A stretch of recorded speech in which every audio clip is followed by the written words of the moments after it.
So a lot of wholesalers and buyers are looking at like 75% off ARV minus the repairs. So we kind of have our own formula that we look at. But in general, a good rule of thumb is plus or minus 65 cents on the purchase price of Zillow.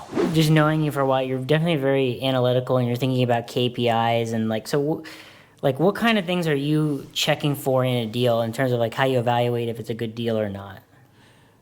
Good question. So what's a good deal? Well, we always want to buy properties that we can resell quickly, right? Okay, so can we? Are we buying them under market value, right? Okay. Like if the market value is 100, we try to shoot for 65 cents to 60 cents on the dollar. Okay, so that's kind of like the way you decide, like 30% off at least. Yeah, exactly, right? 30% off market value. Because we also need to realize that we need to put like 20 cents of work in it usually, right? Okay. So we're all in like at 75 to 80 cents.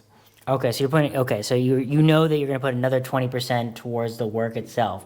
And then minimum, even if you sell it at market value, you can get like at least 15 cents on the dollar. Yeah, exactly. And then you're hoping with the work that it will be more than what you've increased the market value. Absolutely. So we have to be double sure of that, right? Okay, so that way you even if you're slightly wrong, you have a little room for error in your like I guess your algorithm. Yeah. So a lot of wholesalers and buyers are looking at like 75% off ARV minus the repairs. So we kind of have our own formula that we look at. But in general, a good rule of thumb is plus or minus 65 cents on the purchase price of Zillow. Oh, of Zillow. Okay, so that's okay, Zillow is like so I'm curious about your opinion on Zillow. Like when it comes to like housing values, do you think it's like really accurate, or how do you go about assessing market value?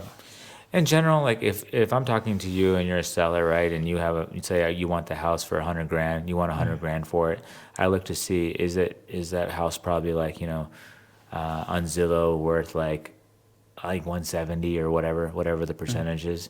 If you're much greater than that 65%, like you're at 80% of Zillow, then I would have to come down, right? Because on average, I know looking at our past history of where we're at on our purchases, we're in between like 55 and 65 cents. Okay. Right? So on average, we're buying those houses of a percentage of Zillow, right, between 55 and 65 cents.